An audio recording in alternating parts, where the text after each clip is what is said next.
ay yung Entropy instead of the Purify. Kasi alam niya mas kakailanganin niya yung Purify coming in to this Lord dance. So Curem kahit papano, effective pa rin yung naging concealed play nila. Wala din naman silang binur na extra flicker. But teka lang, si Sharp maagang pinupuntirahan ang mga kalaban! Lumipad na naman ngayon si Sharp pero nararamdaman na yung damage sa output ni Lods. Nandito na yung Precious Rat. May counterplay na magagaling kay Reggie. Free hit lang si Lods dun sa likuran. Tinutunaw isa-isa. Si Pekto tinatry niyang isalba ang kanyang tropa pero mananaig ang damage na nanggagaling kay Lods. At kasama niya kasi si Sika. Ito na yung dahilan bakit rising in popularity etong Natan. Dahil pag umabot tayo ng mid towards the late game, ramdam na ramdam mo yung sakit.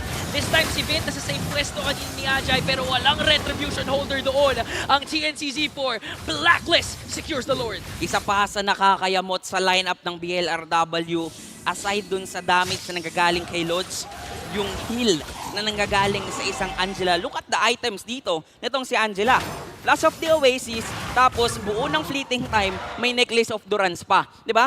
Meron ka ng additional heal mula sa photo, meron ka ng additional cooldown mula sa fleeting time, tapos hindi pa basta-basta kakayanin ng sustainability ng kalaban mo because of the anti-heal na nanggagaling sa necklace. Isipin mo, wala na nga silang parang natural healer